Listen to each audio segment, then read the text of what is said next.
F B are کا head بھی اچانک تبدیل ہو جاتا ہے. جب کوئی حکومت میں کوئی لیڈرشپ نہیں ہے, کوئی ڈائریکشن نہیں ہے, وہ پارلیمان میں آ کر اپنے عوام کو نہیں بتائیں گے کہ یہ ہونے والا ہے, کہ کیوں ہونے والا ہے, ہم کیوں کریں گے, تو وہ ضرور سوال پوچھیں گے.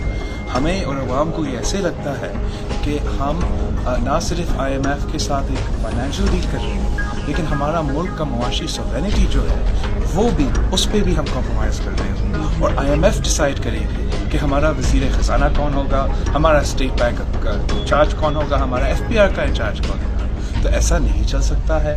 ہم جب آئی ایم ایف کے پاس گئے تو ہم پاکستان کے مفاد, پاکستان کے عوام کی لڑائی لڑیں گے.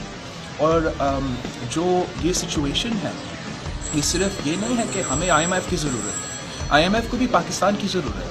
اگر پاکستان کی فائنینشیل پوزیشن بہتر نہیں ہوتی, اگر پاکستان کی فائنینشیل کلیپس ہو جاتا ہے, تو پورا ملک کیا دنیا کا معیشت پہ اثر ہو جاتا ہے. تو جیسے ہم نے پاکستان کے مفاد کے لیے لڑے, اوبیسلی ہم آئی ایم ایف کے ٹیم تو لیا تھا, مشرف ڈکٹیٹر نے ہمارا خزانہ خالی چھوڑا تھا, لیکن ساتھ ساتھ ہم نے تاریخ کے سب سے زیادہ روزگار فراہم کیا. 6.8 billion jobs created despite the I M F T. ہم نے پینشنرز کا پینشنز بڑھایا despite the I M F T. ہم نے تنخواہ امپلائیز کا تنخواہ بھی بڑھایا despite the I M F T. ہم نے اس ملک کا پہلا سوشل سیفٹی نیٹ بے نظیر انکم سپورٹ پروگرام جیسا انقلابی پروگرام کروایا ڈسپائٹ دا فیکٹ کہ ہم آئی ایم ایف کے ساتھ تھے. اور یہ لوگ جو ہے وہ آئی ایم ایف کے ہر بات مان رہے ہیں. یہ نہ صرف ہمارے اکنامی کے لیے پیکیج دلوا رہے ہیں, مگر پورا کا پورا ملک چلا رہے ہیں. تو وہ اپنا مفاد کے لیے چلائیں گے, اپنا پیسہ بنانے کے لیے چلائیں گے. میرا عوام کا, غریب عوام کا, کسان کا, مزدور کا خیال تو نہیں رکھیں گے. تو میں سمجھتا ہوں کہ ہم نہ صرف یہ اسٹیپس کو اپوز کرتے ہیں, ہم ہر فورم پہ پارلیمان پہ اور پارلیمان کے باہر بھی ان ایشوز کو ریز کریں گے اور حکومت کا مقابلہ کریں گے اس بات پہ کہ ایک آپ نے یہ کیسا کیا ہے. 10 ایئر پوسٹ ہے اسٹیٹ بینک کا ہے.